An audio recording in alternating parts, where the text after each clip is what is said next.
رستہ ہی یہاں خود منزل ہے، ٹھوکر ہی یہاں ایک حاصل ہے۔ رستہ ہی یہاں خود منزل ہے، ٹھوکر ہی یہاں ایک حاصل ہے۔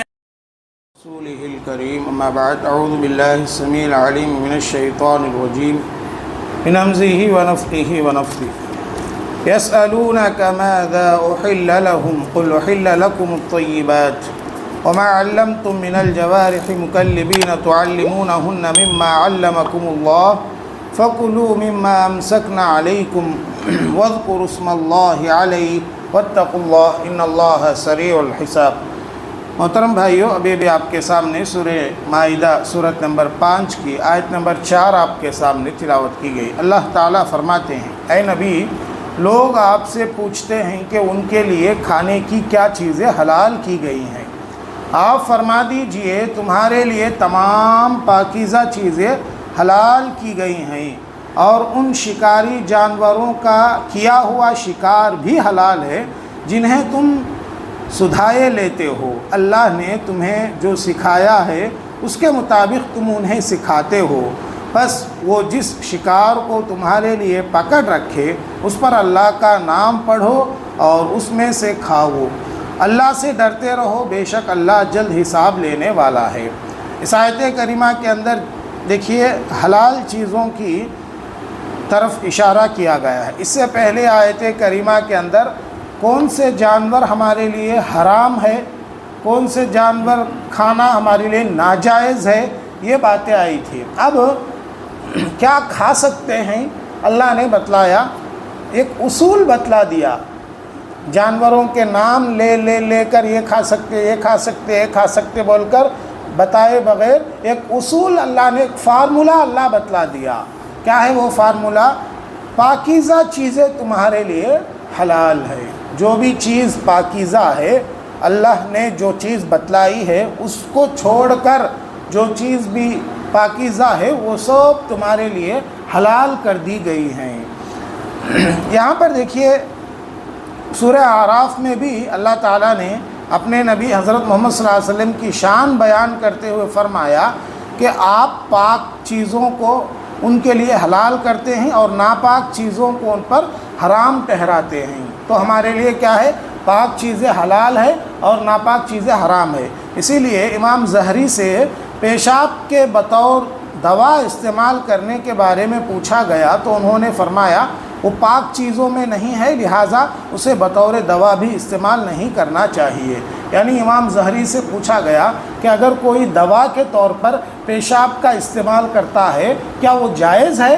تو امام زہری نے جواب دیا پیشاب یہ ناپاک چیز ہے، اس لیے دوا کے طور پر بھی اس کو استعمال کرنا جائز نہیں ہے۔ اچھا، اس کے بعد اللہ کہتے ہیں کہ وما علمتم من الجوارح مکلبین تعلمون، ان شکاری جانوروں کا کیا ہوا شکار بھی حلال ہے جن کو تم نے سدھا رکھا ہو۔ یعنی ایسے شکاری جانور جس کو ہم سکھائے ہیں، شکار کرنا ہم نے سکھایا ہے، ایسے شکاری جانور کا کیا ہوا شکار بھی ہمارے لیے حلال ہے۔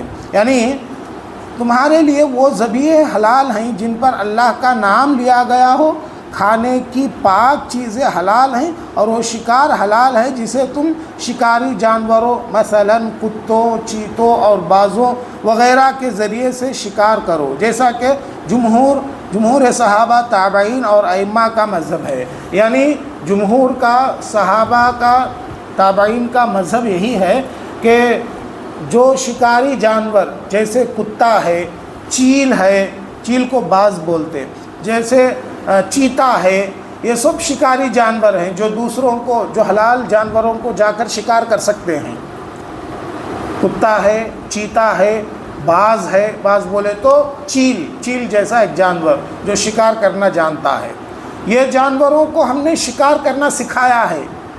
اب یہ جانوروں کو آپ اللہ کا نام لے کر چھوڑتے ہیں شکار کرنے کے لیے، وہ جا کر شکار کو پکڑ کر لاتا ہے، حلال جانور کو، آپ اس کو بھی کھا سکتے ہیں، یہ بات اس میں بتائی گئی۔ امام ابن جریر نے حضرت عبداللہ بن عمر رضی اللہ تعالیٰ عنہ کی یہ روایت بھی بیان کی ہے کہ پرندوں میں سے بعض وغیرہ جو شکار کرے تو اس شکار کو تم پالو تو وہ تمہارا ہے، اور اگر اس نے خود کھا لیا ہو تو پھر تم اسے نہ کھاؤ۔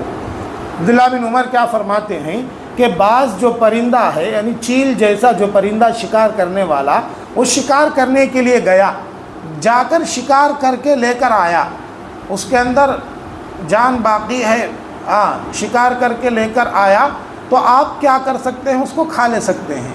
لیکن پرندہ کیا کرتا ہے، وہ شکار کر کے وہ خود کھا لیتا ہے، وہ ہمارے لیے ناجائز ہے، وہ حرام ہے۔ اسی طریقے سے جمہور کا قول یہ ہے کہ پرندوں کے ساتھ شکار بھی کتوں ہی کے ساتھ شکار کی طرح ہے، کیونکہ وہ بھی کتوں کی طرح اپنے پنجوں ہی سے شکار کرتے ہیں، اور اس اعتبار سے دونوں میں کوئی فرق نہیں ہے۔ جیسا کہ امام ابن جریر نے حضرت عدی بن حاتم رضی اللہ تعالیٰ عنہ کی روایت کو بیان کیا ہے، میں نے اللہ کے نبی صلی اللہ علیہ وسلم سے باز کے شکار کے بارے میں، یعنی پرندے کے شکار جو چیل جیسا رہتا، اس کے شکار کے بارے میں سوال کیا تو آپ صلی اللہ علیہ وسلم نے فرمایا ما امسک علیک فکل، وہ جو تمہارے لیے روک لے تو تم اسے کھا لو۔ کتا جیسا شکار کرتا ہے وہ پرندہ بھی ویسے ہی شکار کرتا ہے، کیسا؟ پنجوں سے۔ چیل اور کتا، چیتا، یہ سب شکار کرتے ہیں، کس سے کرتے ہیں؟ پنجوں سے شکار کرتے ہیں۔ تو وہ پنجوں سے شکار جب کرتے ہیں تو ان کا کھانا کیا ہے، ہمارے لیے حلال کر دیا گیا ہے۔ اچھا، یہاں پر ایک بات، علمتم، اس سے استدلال کیا گیا ہے کہ اگر کوئی شکاری جانور اپنے پنجے یا ناخن کے بجائے ٹکر مار کر شکار کو قتل کرے تو وہ حلال نہیں ہوگا۔ اسی لیے اللہ نے فرمایا تعلمونہن مما علمکم اللہ، جس طریق سے اللہ نے تمہیں شکار کرنا سکھایا ہے اس طریقے سے تم نے اس کو سکھایا ہو، اور وہ اس طرح کہ جب اسے شکار کر لے، شکار کے لیے چھوڑا جائے تو وہ چل پڑے، اور جب اسے روکا جائے تو رک جائے، تو وہ اور جب وہ شکار کو پکڑ لے تو اسے اپنے مالک کے لیے پکڑے رکھو حتیٰ کہ وہ اس کے پاس آ جائے۔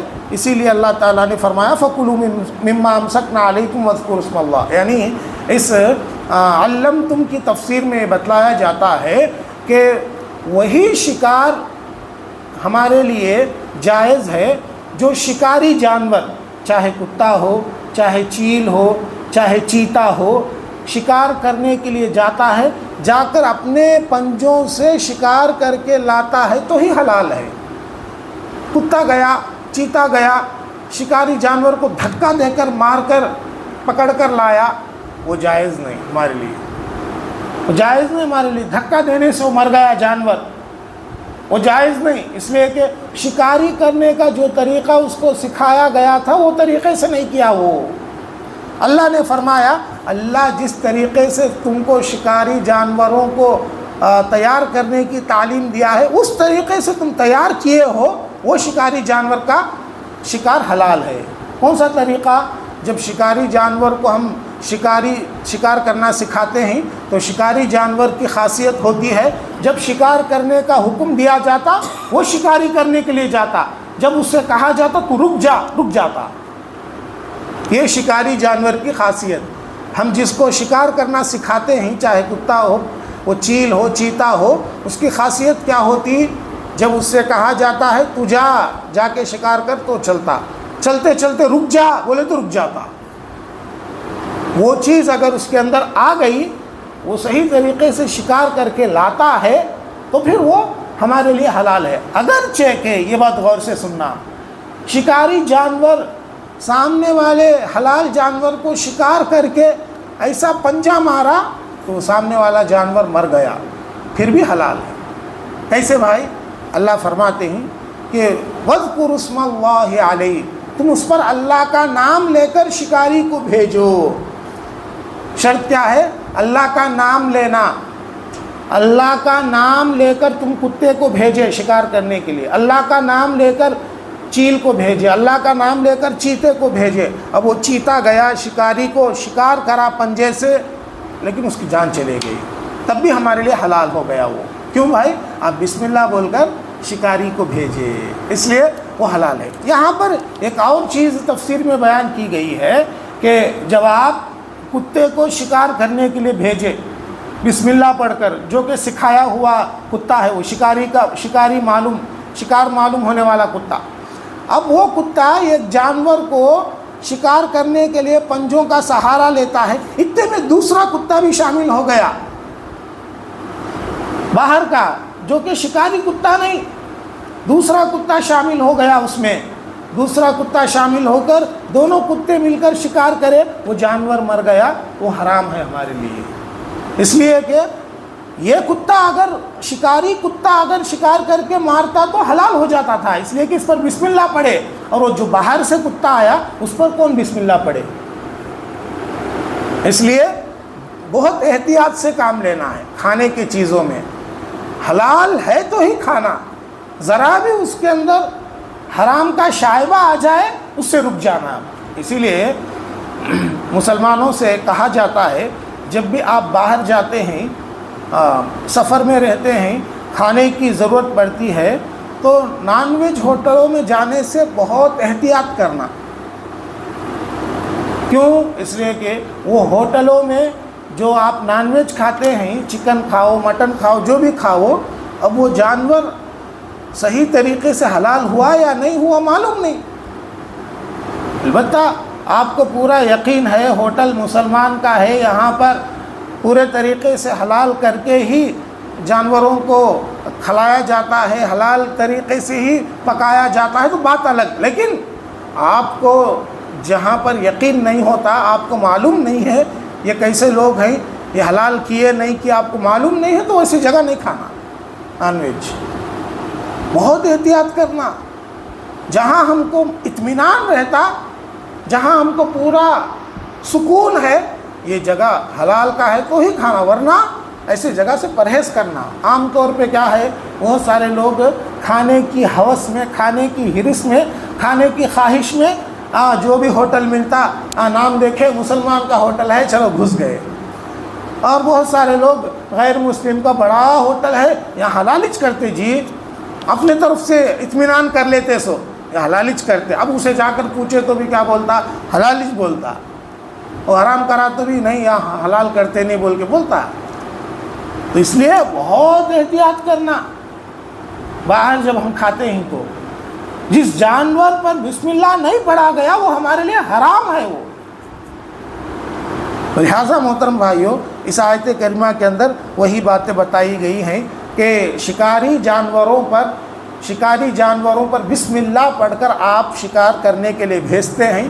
وہ شکاری جانور کسی حلال چیز کو شکار کر کے، حلال جانور کو شکار کر کے لاتا ہے، اگر وہ مر گیا تو بھی ہمارے لیے حلال ہو جاتا ہے، شرط ہے کہ آپ بسم اللہ پڑھ کر بھیجیے. اگر بسم اللہ نہیں پڑھے تو وہ کیا ہے، ہمارے لیے حلال نہیں ہوتا. یہ تعلیمات اللہ کے نبی صلی اللہ علیہ وسلم نے حدیثوں کے ذریعے سے دی ہے. چونکہ ہمارے پاس وقت کم ہوتا ہے، حدیثیں پورے طریقے سے ہم پڑھ نہیں سکتے، مختصر طریقے سے حدیثیں آپ کے سامنے ہم پڑھتے ہیں.